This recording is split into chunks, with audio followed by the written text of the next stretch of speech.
Thank you very much. What an honor. What a crowd this is. You got a lot of people outside, too. They want to get in.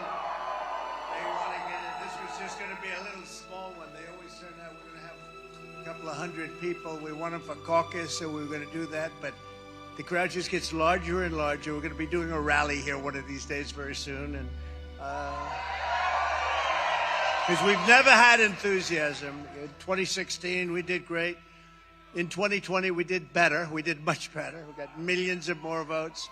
But think of it, 2016, 2020, I think the enthusiasm for this, and it's still a year to go. But think of it, a year. That's not much. And we have just a very short time until January, right? The middle of January, that's what we have to do. And we have to win bigger than we've ever won before, because our country's going to hell. Our country's going to hell. I'm going to stop it. So hello, Waterloo. We've been here before, and we love Waterloo, and you people are patriots. You built our country. You built our country. And thank you to the incredible supporters joining us. The legendary first, really, this is a legendary first, what we're doing in so many different ways. And our polls are a legendary first also. You know, we're leading by, I think in Iowa, we're leading by 41 points. Okay? That's not bad. And it's 41 and going up rather rapidly, too. But we're leading by a lot. And nationally, we're leading by numbers that nobody's actually quite ever seen before. We're beating the Sanctimonious, I think, by 67 points. I don't mean we're at 67. And we're beating them all. And we're beating Biden, very importantly. And most importantly, because we have to get him out of there. He is bad news. We're beating him by 11 points. That was Washington Post, ABC News, where they said, wait a minute. This is not good. They spent like $1 million on a poll. This is not good. Trump is leading by 11. We are going to disavow this poll. They're going crazy. Don't you love it? They're going crazy. We're here today for a very important reason, to commit to caucus. We know what that means, right? Commit to caucus. Exactly 100 days from now, each and every one of you is going to cast the most important vote of your lives. I believe that, too. I believe that this will be the most important election of our lives, because this country is headed in a horrible, horrible direction. You saw what took place today in Israel, and we're going to talk about that in a second. But this country is just headed so badly. The Israeli attack was made because we are perceived as being weak and ineffective, and with a really weak leader. And we will discuss it in a few minutes. But isn't that a shame what's happening all over the world? Things are not what they were just 3 years ago. You take a look. They weren't ever as good, and now they are really probably maybe the worst we've ever seen in terms of our country. When you look at the Afghanistan pullout, you ever see anything like that? The most embarrassing moment in the history of our country. You need to get every patriot you know and make sure that they're registered. You have to register. And you got to register what are you going to register as a Republican, and get them out to vote and go to their local precinct caucus meetings at 7 p.m. on Monday. So it's 7 p.m. on Monday, January 15th, and we're asking you to bring 5 or 6 or 7 or 10 people with you, as many as you can. Get them loaded up.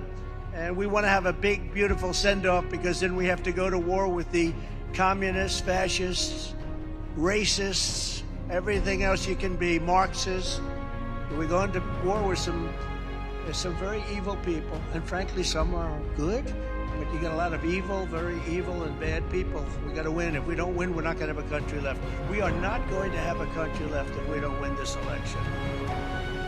And I used to say it about 2016. This is the most important election, and I meant it. This is now the most important election in the history of our country. So together, we're going to win the Iowa caucuses in a historic landslide. The more, the better. Got to get them out. We had so many people. You know, when we did so well in 2020 with many millions or more, 12 million or so people more, 12 million more than we had. We had 63 million, and we got 12 million more. We did that, and everybody said, oh, well, that's a lock. Well, we're going to have to be very careful. We got to watch. We have plenty of votes. We got more votes. I worry about the ballots, those fake ballots that they put in. That's what I worry about. and we're not going to stand for it again. We're not going to stand for it. Together, we're going to win in Iowa. We're going to win these caucuses at levels that people haven't seen before. You know, we set the record last time. We're going to set it again, bigger and better. And next November, we're going to very simply make America great again, right? Make America great again.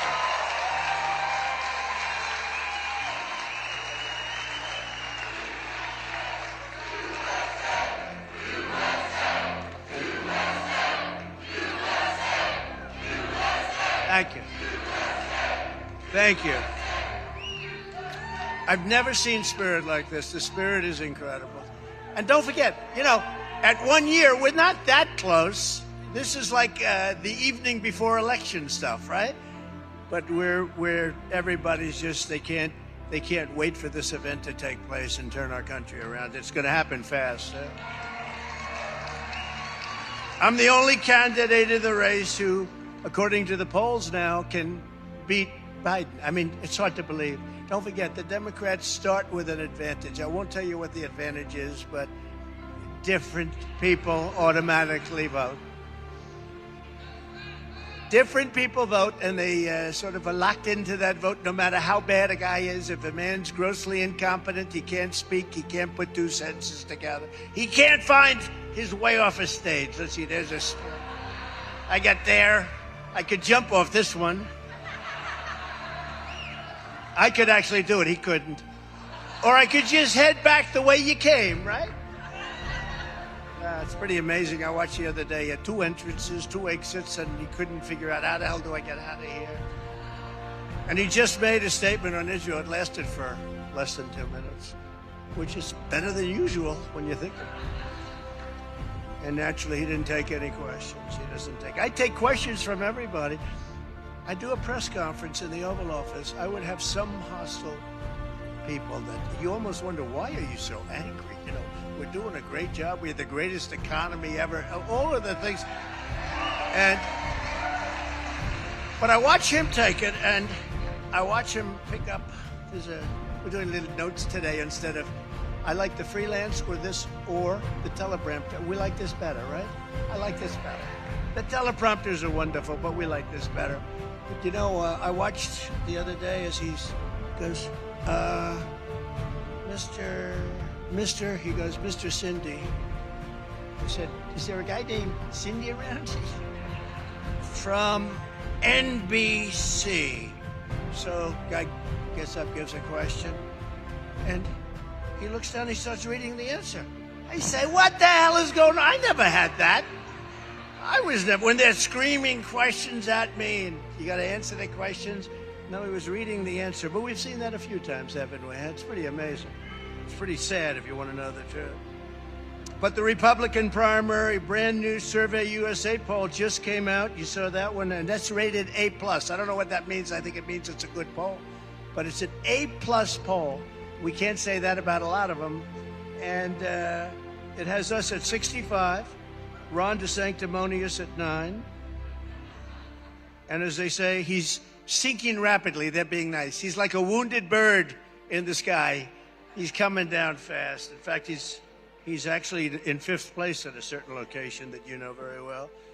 But virtually all Americans were better off with a gentleman named President Donald J. Trump.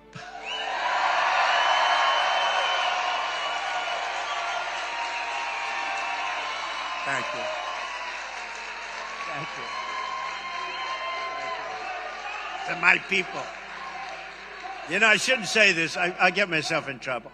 But I get myself in trouble with myself. When he says, I'm not allowed to talk. You say, who the hell's controlling this guy? I know, the people, the Marxists that surround him in the Oval Office, you know, that are all 35 years old or a little bit older, and they tell him exactly. But I will say that we are in a situation where I came and I made a statement, very strong statement. I said, I'm not going to lose Iowa. It was very cocky. Somebody should say that's very cocky. I said, wait a minute. I can't lose Iowa, Nebraska, Wisconsin. Anybody that grows anything, even if you do one little thing of corn, I don't get, because I got you $28 billion from China. So I said, There's no way. I was very cocky. A couple of people said, "Sir, you should not take Iowa for granted." I said, "I got him $28 billion. And I still feel that way, excuse me. Nobody else. And I got it from China. You think that was easy? Not so easy. Because they were very unfair to you. They really were very unfair for years and years and years. And I tell the story that the farmers stuck with me, during that negotiation period. That was a rough period because they said, we're not going to buy anything. We're not going to, and they didn't. They're tough and they're smart. And we did a good job. We negotiated good. We know how to negotiate, We negotiated. We've made many, many great trade deals, incredible trade deals. But China came back, and I thought I heard $15 million, that we wanted $15 million for them to buy. But I misunderstood them, and I said $50 million. I want $50 million. They said, sir, no, we have it for 15. I said, really? No, I said 50. I want 50. I thought you said 50. So no, we said 50. I said, all right, I want 50. And we got 50.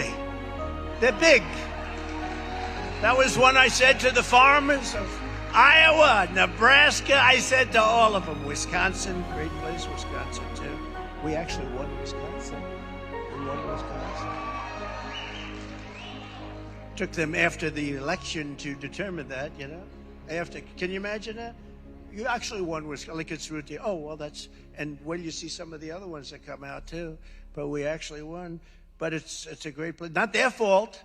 We have a crooked system. We have a crooked system. Not their fault. They were angry. Everybody was angry. It was terrible. But we're going to do something that I think has never been done. One of the things that, the best way to stop the cheating is to swamp them. They can cheat, and they'll cheat a lot. They've already got the same lawyers going, the same thing. And we got hurt by COVID. When COVID comes out, people didn't want to go out. They were afraid to go out, and a lot of things happened. But I always say they use COVID to cheat. But we're not going to let that. We're not going to have that, and we're not going to let that happen. But the way you do win, no matter what, is you swamp them. You swamp them. There's only so much they can do. In other words, they can only cheat so much. Even them, they're going to go for max, but they can only cheat so much. And we have some very good controls in place.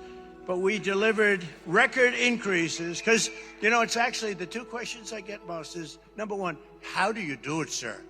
How do you do it? How do you wake up in the morning and do it? I've been investigated by every investigator in the history of our country. It's the craziest thing. You speak up a little bit about the election. He's an insurrectionist. You take a look at what they've done to people, but they leave people in Portland that have destroyed it, the radical left. And the radical left is far more dangerous, in my opinion, than those on the right. Okay, does that make sense? But, they're trying to destroy our country, so they don't like to say that. But we delivered record increases in real family income. It went up by more than $6,000 a year, never anything close. With no inflation, gas prices at $1.87 a gallon. Think of that. And gas prices, I hate to tell you this, gas for all of those big tractors. Remember I told you, go out, farmers, we're going to make a great deal with China. Everyone said, you'll never make that deal, by the way. And I don't even talk about that deal because of COVID. It's just a step too far. I don't even discuss it. I talk about USMCA. I talk about a lot of things, the deal we made with South Korea, with Japan. I don't talk about the deal because it was a step too far, the COVID. What happened? Out of the Wuhan lab, which I said right from the beginning, that's where it came from. Now they're all saying, well, Trump was right. You ever see those hats? Trump was right about everything. It's common sense, most of it. Trump was right about everything.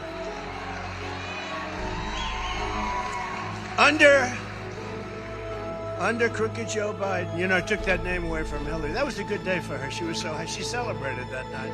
Because I don't like using it, but it just seemed, we used to say Sleepy Joe, and we could call them both. But I think crooked Joe Biden is better, and I took it away from Hillary.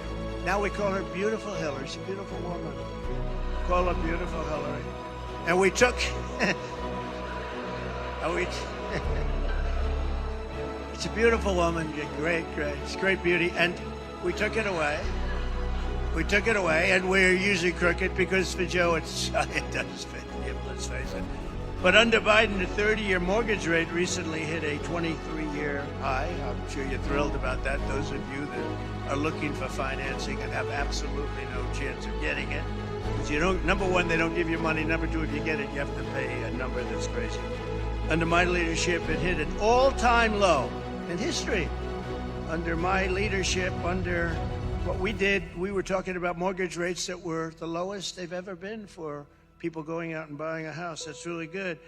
The Biden 2,000 monthly payment buys you a house worth, as an example, $300,000.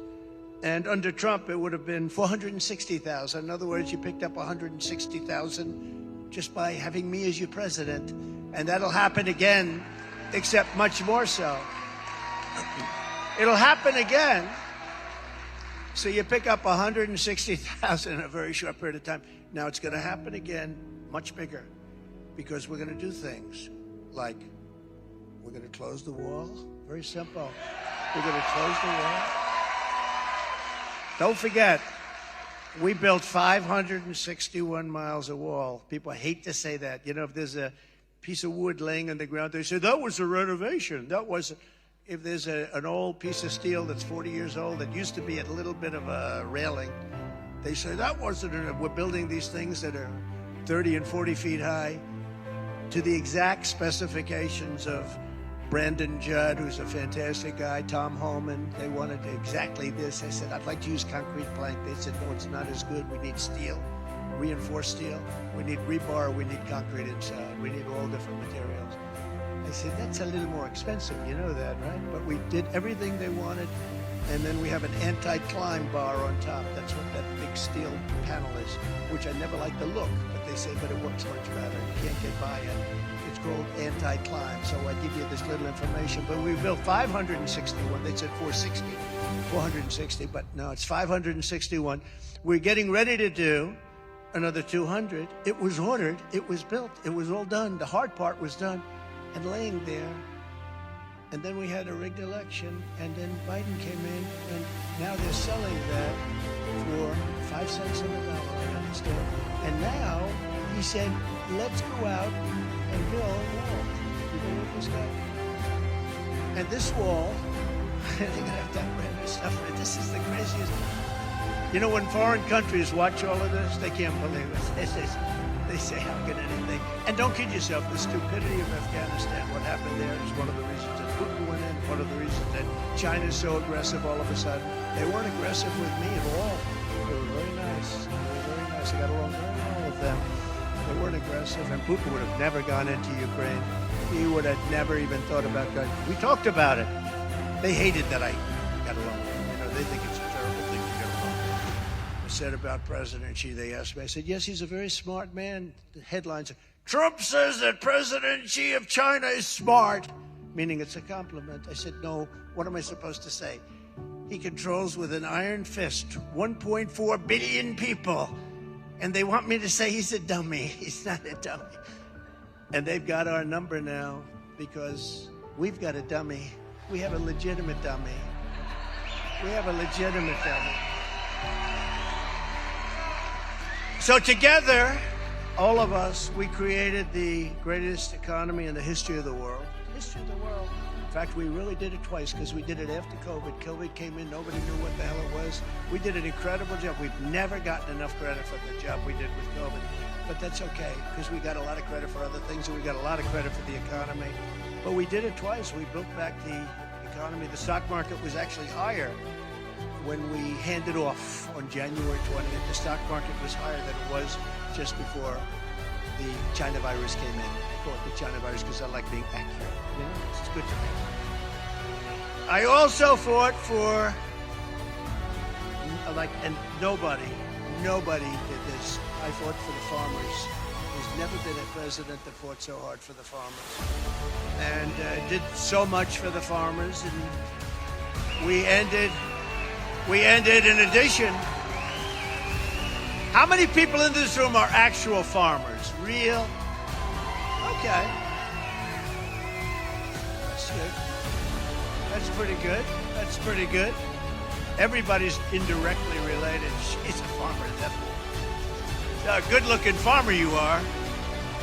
But we also, in addition to the $28 billion, we ended the NAFTA disaster. It was the worst trade deal ever made in the history of our country.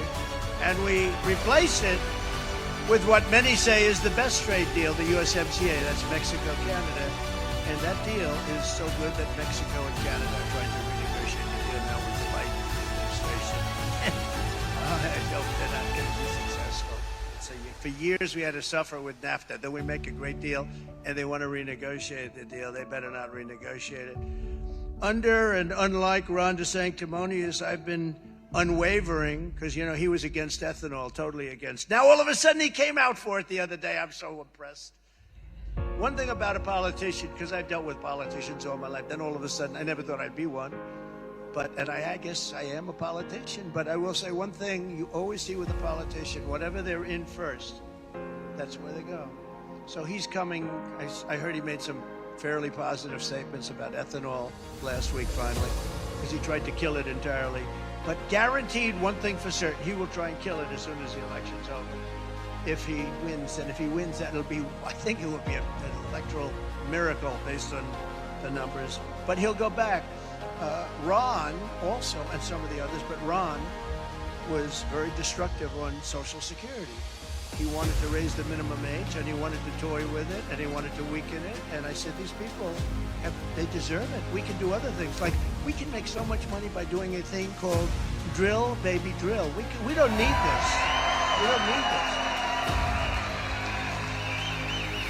You know, we have more oil and gas than any country in the world. Most people don't know that. And it's very good, high quality, not like Venezuela. Do you believe we're buying their tar? You know, they have tar. It's very thick, very heavy, costs a lot. And you know where it gets refined? You know, for the environmentalists in the crowd? Let's see, what's a woman?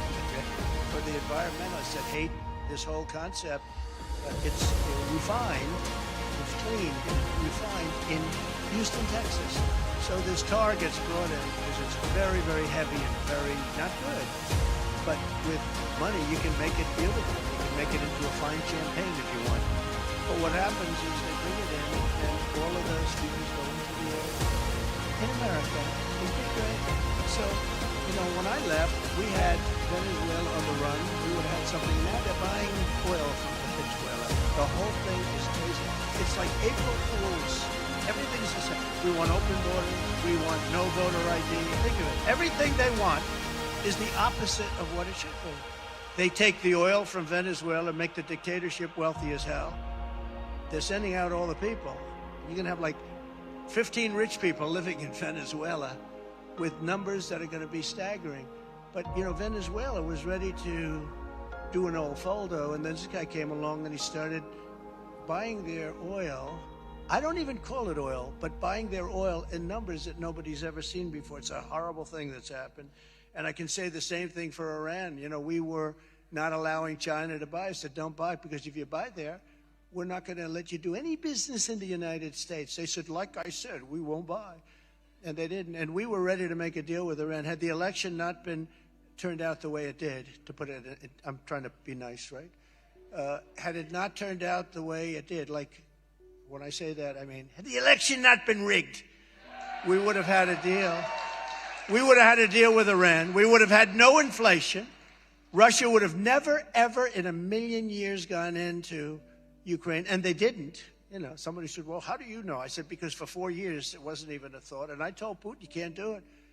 And I told him what would happen if you did, and he said, no, you won't do that. I said, yeah, I will. I will do 100%, Vladimir. You and I are friends. My father always used to say, take the lumps out. He said, Vladimir, you and I are friends. We're good friends.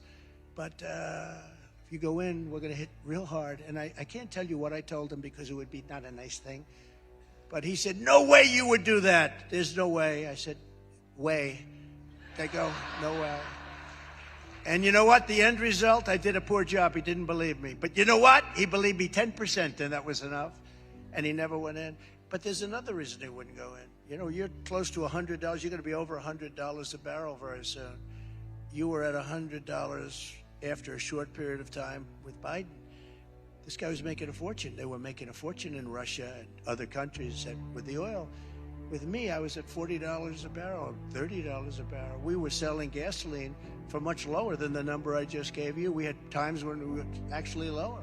That's why I told you to go out and buy more land and bigger tractors. Remember that? I said, don't worry about it. Just go out, buy more land and bigger tractors. And a lot of you did. The ones that did came out very well because I made all those deals for the farmers and for your state. But just think about it. With him, I said, two things. Number one, you can't do it. And number two, the oil price at $40 a barrel doesn't allow him to prosecute a war because they make money, but not that much. And they have to run a country. At $100 a barrel, they make a fortune. I mean, he'll be the first person to make a lot of money because right now they're making a tremendous amount of money. And isn't it interesting that Biden keeps talking about, Ukraine and all, and everybody feels badly for Ukraine. One thing I have a problem with, though, is Europe, which is right there. And, Europe is essentially the size of us. If you add all the countries together, it's basically the size of the United States.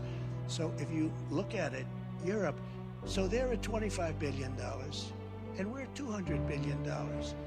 Only a stupid person would make that deal. Why would they do that? I did that with NATO, too.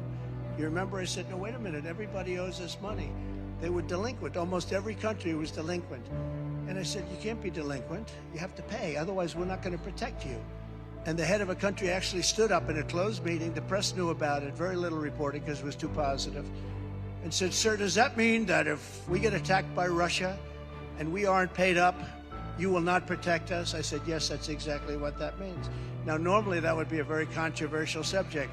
But what happened is the money, hundreds of billions of dollars came pouring in. And Secretary General Stoltenberg, who's the head of NATO, was then, is now, it's a good man. I don't know if he'd still say this, but he said, Trump, that's the greatest job I've ever seen. He'd been working for his entire term trying to get other countries to pay, and he couldn't. And when I came in, everybody was just, the money was pouring in like gravy, so it was a great thing. And that's the money they have right now. But now we're doing the same thing. All you have to do is ask. If I ask you up, I say, look, here's the problem. We're in for $200 billion, and we have an ocean separating us, right? You're in for $25 billion, and you have no ocean separating you. Why aren't you paying up? And they would say, well, blah, blah, blah. They always have. But if I say to pay up, they'll pay up. And they should equalize. If they're going to do this, they should equalize. Why are we $175 billion more? And I can tell you why, because we have stupid people representing us. That's why. And it's not a hard thing to sell. It's not a hard thing to sell. They understand it. Actually, I went to some countries and I got deals so easy. They said, we've been waiting for you. We've been waiting. They just immediately agreed because it was so ridiculous. Japan, Prime Minister Abe was a great man. He was, as you know, a horrible thing happened. Shinzo, one of the people I liked the most, and assassinated. Can you believe it? Assassinated. And he was just, but he was an amazing guy. And I said, Japan's really taking advantage of the United States, Shinzo. We have to do something. He said, I know. I said, what do you mean? He said, I know you're going to be coming. And we ended up making an incredible deal for farmers, manufacturers, and everybody else. I mean, we had a horrible deal. We ended up making it a fair deal, a fair deal. A very good deal. They're tough to negotiate with, but a very good deal. He was a great guy. He was somebody that we miss. We created the strongest border in U.S. history. You know that, right? Built nearly 500 miles. We got Mexico to give us free of charge 28,000. So, when these characters say, oh, Mexico, when I say Mexico will pay for the wall, they did. Much more so than the wall. They gave us 28,000 soldiers for free. That's why we had the safest border in the history of our country. We had 28,000 soldiers while I was building the wall. Then we were adding that other 200 miles. We would have done it. We would have had that done within 3 weeks. All we had to do is install the panels. They were all built.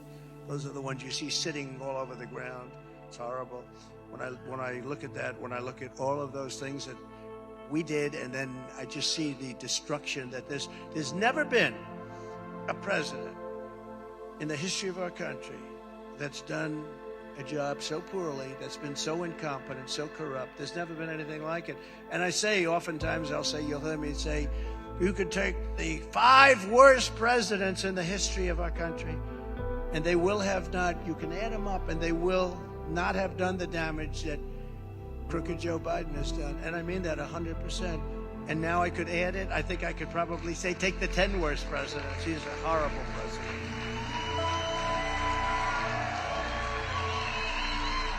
The only one that loves him, really loves him, is Jimmy Carter. Jimmy Carter's in this. Thank you. I got that thing off my back. No, I think Jimmy Carter's going to go down as one of the greatest presidents in history by comparison to crooked Joe Biden. I think Jimmy was great. So it's nice, you know, he's pretty old. And he might even say, I really like Trump. He actually used to say, I really like Trump, I really like Trump. Then the Democrats got to him, and he changed his tune pretty quickly. But he did, he liked me. But he's very happy with the job that Joe Biden is doing, which is basically a non-job. You know, if he would have gone to the beach, he's got a consultant somewhere. This is the worst consultant in politics that thinks he looks good in a bathing suit, right? Now, he spends so much time at the beach. You know, how do you do that? And, you know, I have a much better body than him. But I'm not really sure that I want to expose it with the sun blaring down, the sand, the surf, the wind, you know. It's not a pretty sight. And they make those chairs, they're actually miracles. They weigh like 3 ounces. They're meant for a child to carry. A child or a very old person to carry. Very, very old. I mean, like really old. And they weigh like, ounces, right? He can't lift it. Remember what he said? I'd like to take him to the back of the barn. And I jumped. I think I could go like this. And he'd go down. No, I think so. I hit a long ball. I hit a long ball in golf. I'm good golfer, all that stuff. This guy, I could hit a drive. It would take him 4 shots to catch up to where my drive is. But he used to talk about how he wants to take me to the back. And no, the press never criticized him for that. If I said that about him, they'd say, how violent. He's bringing violence into the equation. Now, these are sick people. But if you want a president who leaves $500 million worth of wall materials, think of this, rusting in the desert, rusting in the sand, while illegal aliens stampede into your communities, walking over those panels, just walking right over them. They're laying there rusting and rotting brand new, beautiful stuff. Then you should vote for crooked Joe Biden. If, on the other hand, you want a president who will seal the border, and by the way, let people come into our country, but they have to come in legally. Is that okay?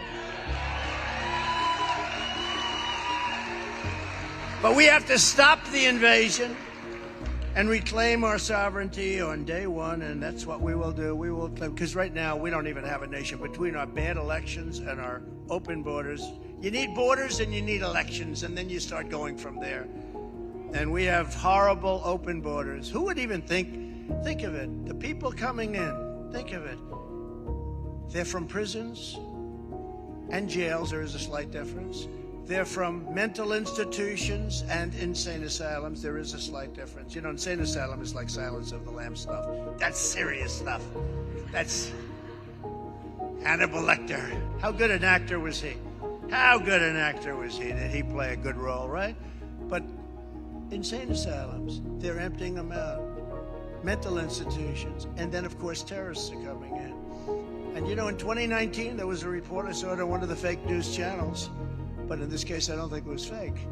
They said that for 2019, I think the year was, they caught no terrorists. There were no terrorists coming into our country.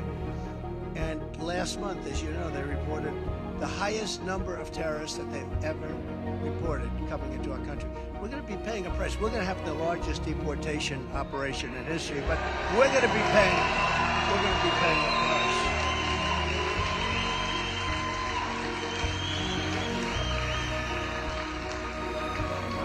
So as you also know, I appointed nearly 300 judges and 3 great Supreme Court justices who gave us incredible victories. You know, last week, I don't know, 2 weeks ago, if you go to college and you have bad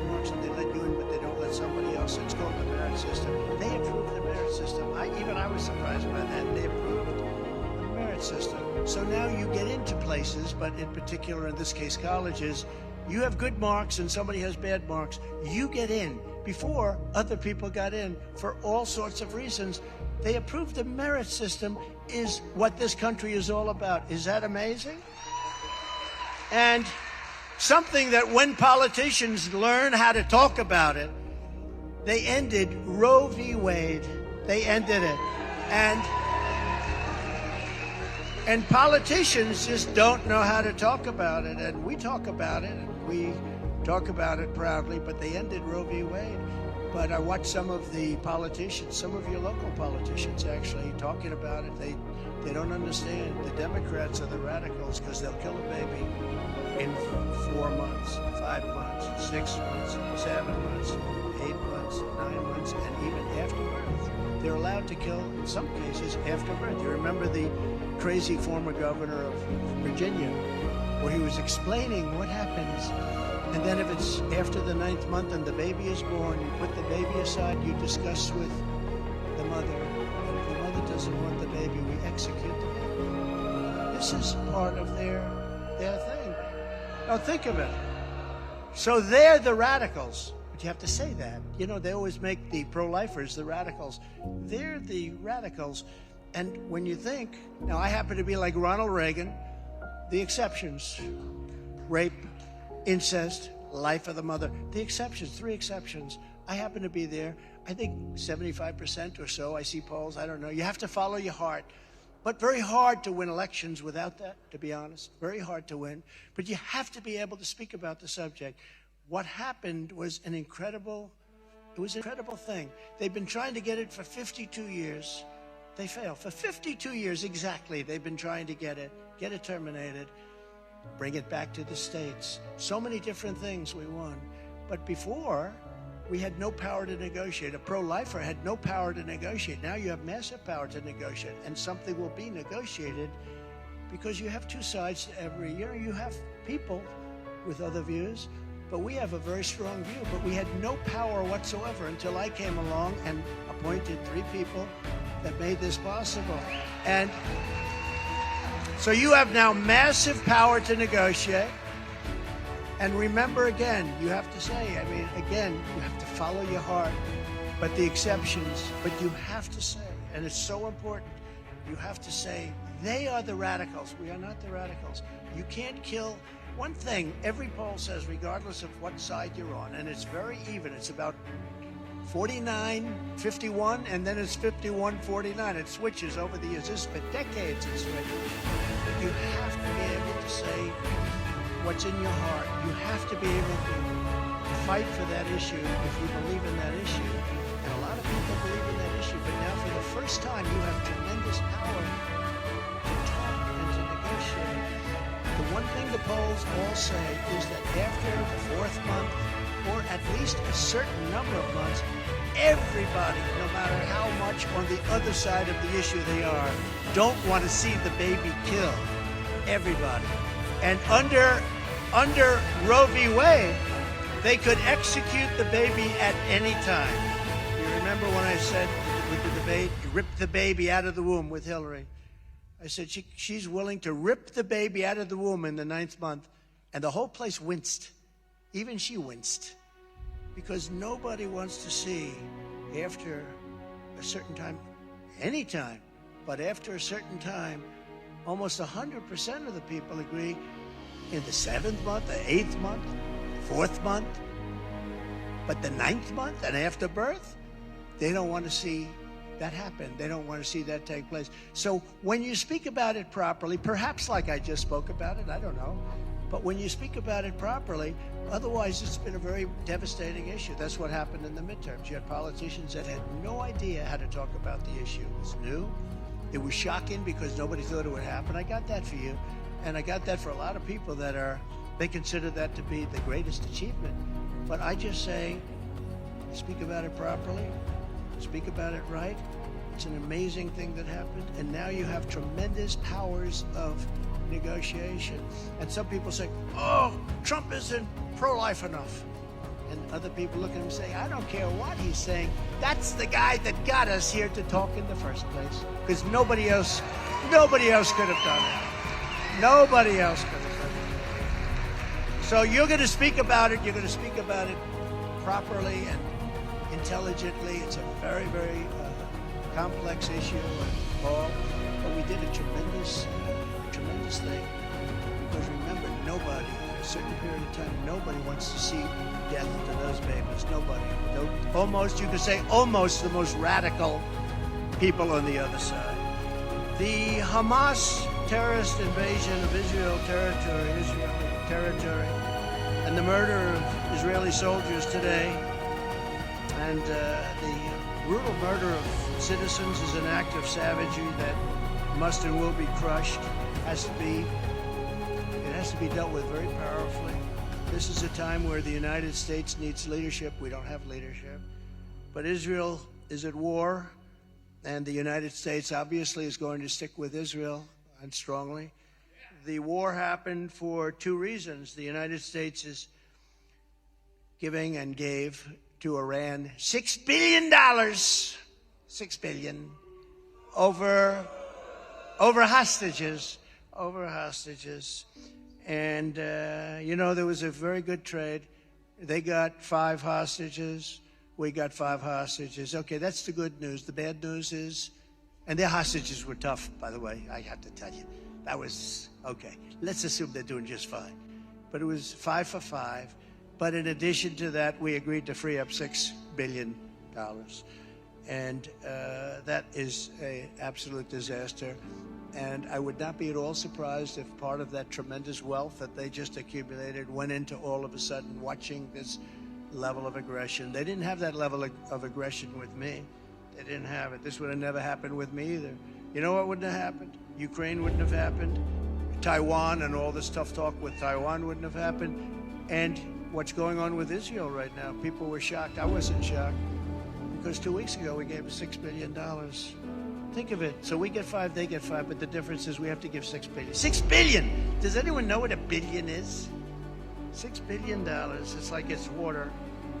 And we have now, our country is a perceived, we're really a country that's looked at with this tremendous perceived weakness, with a grossly incompetent and corrupt president. He's an incompetent man. He's corrupt.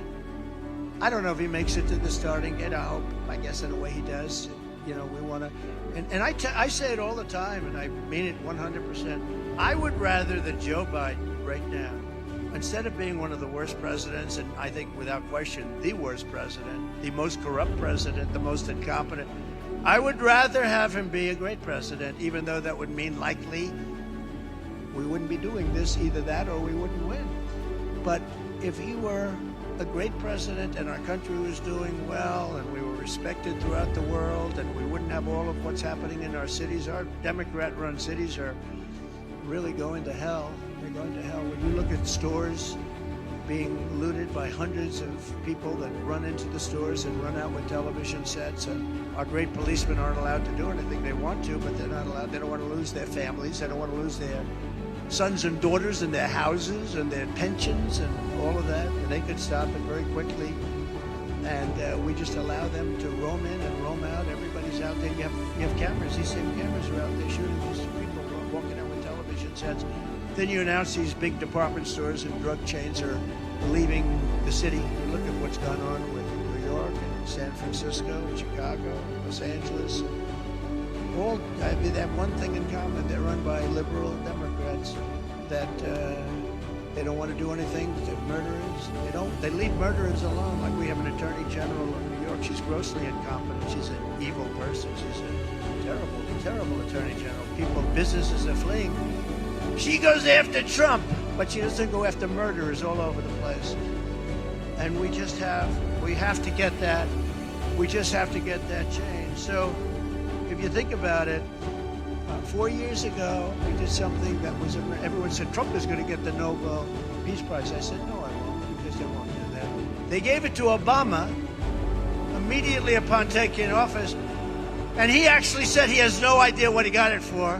I did more deals to save people's lives but I did something called the Abraham Accords with some tremendously talented people in the administration.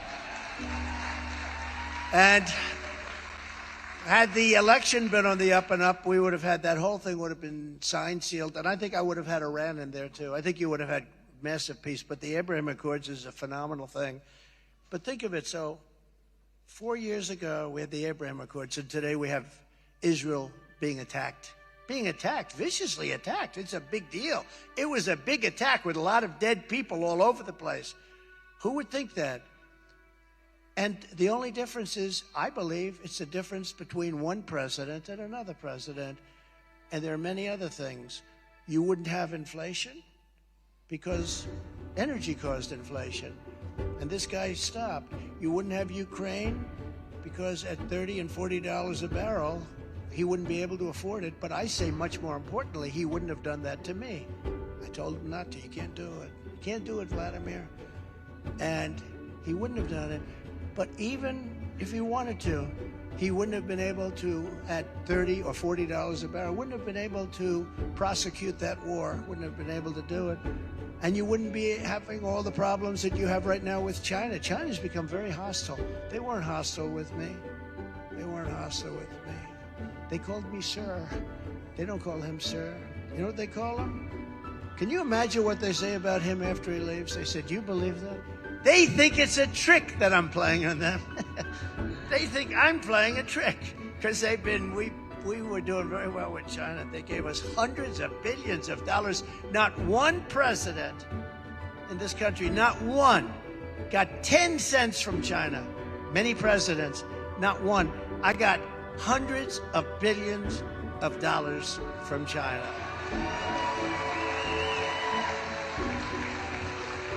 So we're going to obliterate the deep state. We did a lot of work on that. We got rid of Comey and a lot of guys, but then we got the whole thing with that dust flying over from China. We had to do it, but we're going to get rid of the deep state. They're bad. They're hurting our country. You look at what they're doing with weaponization, and now it's politics. It's let's indict Trump or whoever it may be. You know, I mean, that would mean that if I were elected and I had somebody hot on my tail, I mean, we're beating him by a lot. I say, you know, that guy's doing really well. Indict him for something. Very easy, you know. Indict him for walking across the street incorrectly. Gets indicted, he's out of the race. Now, the nice part about my indictments is they've driven us up because people realize they're fake and phony and they're political. I'm the only man in the history of politics in the United States of America who got indicted 4 times. You know Al Capone? Did anybody ever hear of Alphonse Capone? He was a seriously vicious gangster. He didn't get indicted 4 times, only once. And I got, you know, my whole life I never heard the word practically. And all of a sudden, within a few weeks, it's like, man. And how about going home? First lady, I have a little news for you. What? I just got indicted. Or they intend to indict me because I called the election rigged. They wrote books about it. And what about Hillary? What about all the Democrats about what they said about 2016? I mean, to this day, they've gotten very quiet lately. Do you notice? They've gotten very quiet lately. No, I'm the only person that ever got indicted whose poll numbers shot up through the roof because the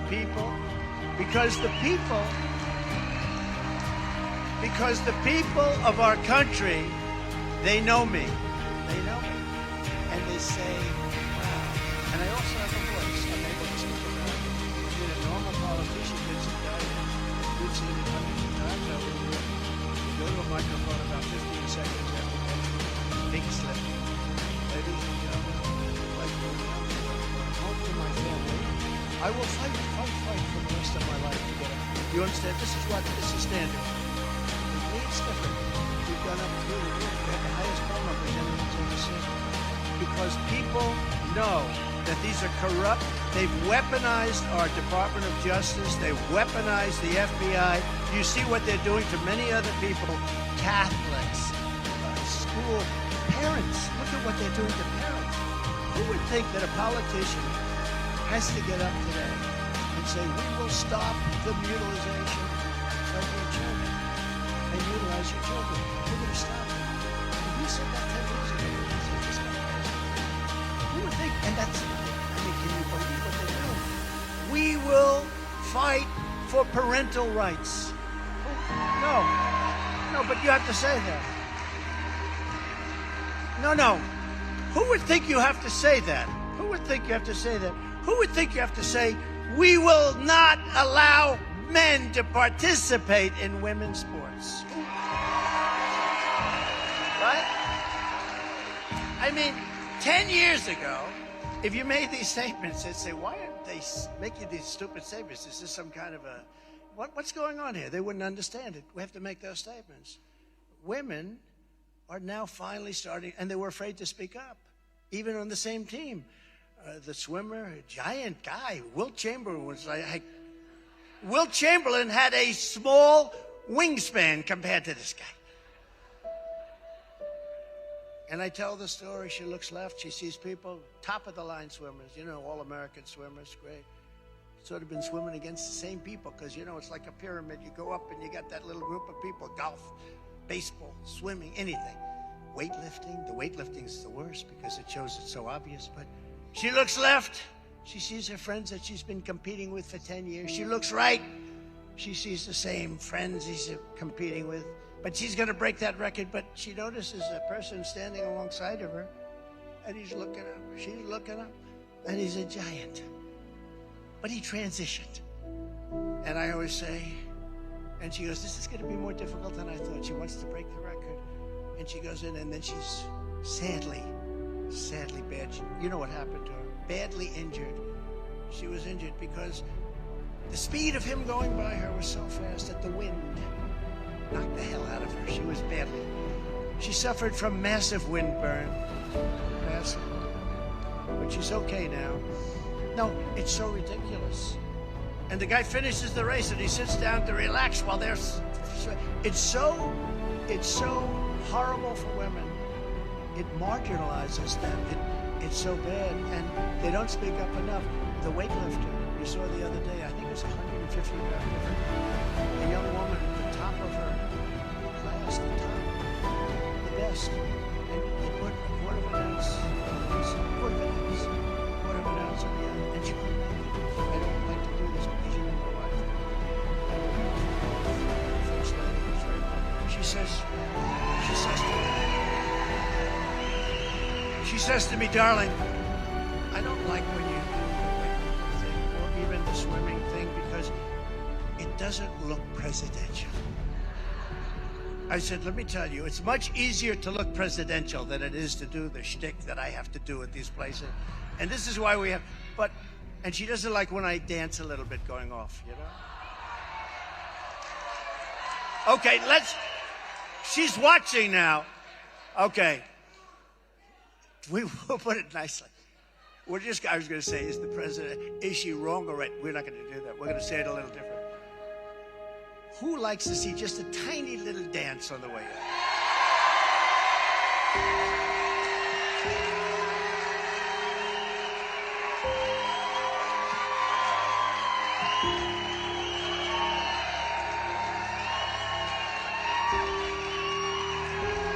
Okay. And you promise you'll vote for me even though it doesn't look totally presidential. By the way, I won't be doing that dance in the right places. You understand that. We do that dance because we're actually happy because we see something happening. We're going to turn this country around. That's worthy of dancing. But we're going to stand up to communist China. We'll secure the elections. We'll fully defend our Second Amendment, which is under siege. You know that? 4 years, I didn't do a thing. We didn't touch it. That was not easy. We will bring back free speech in America, and we'll defend the Judeo-Christian values of our nation's founding. And just in finishing, and it's been an honor to be with you today. It's really fun. It's really fun.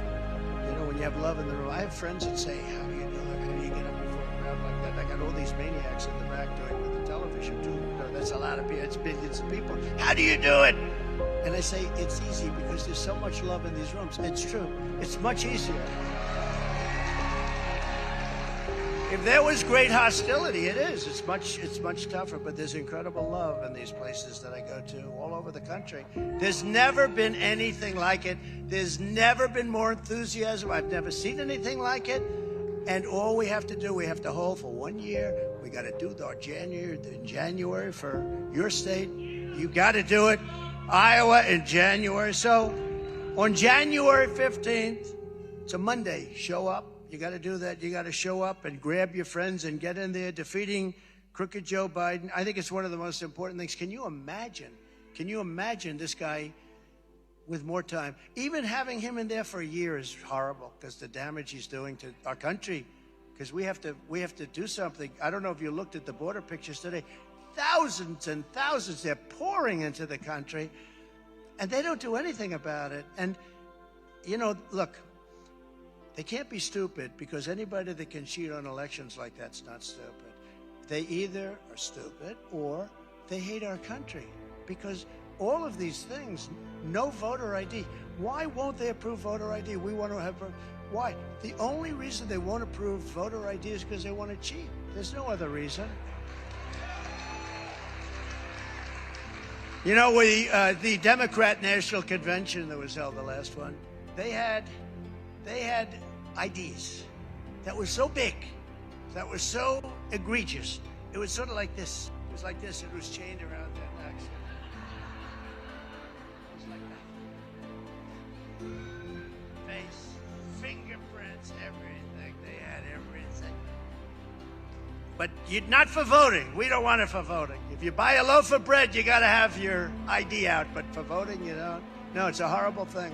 These are people with bad intentions. That's all it is. So we're going to defeat Crooked Joe. We're going to defeat the Democrats. We're going to turn our country around. We're going to make it great. We're going to make it better than ever before. We have to move, though. We have to move. So text, and we want you to get involved. And so text Iowa to 88022 or sign up at ia.donaldjtrump.com. and get involved. You know, we kept you first. You know that, right? It was only me. It wasn't anybody else. No other politician. I hope other politicians around don't take credit for it. Brad, I don't think they take credit for it, do they? The only one I'll give credit for is Brad. Brad, because he wouldn't let me do that, right? He was a great guy, that guy. It's funny, those early people, you just never forget them, right? I'll tell you, you never forget them. I got to get him to run for another office. I think it's been there. They love him so much. I think he's shaking his head. They love you so much they wouldn't let you do it. Your people. But I just want to say we have to win this. We have to win it big. Go out and caucus. We're gonna do numbers that we've never done. We have to. If we don't take back our country, we're not going to have a country. If we do take back our country will be greater than ever before. I promise you that. Thank you very much, Iowa. Thank you. It's a great honor. God bless you all. God bless you all. Thank you. Thank you. Thank you very much.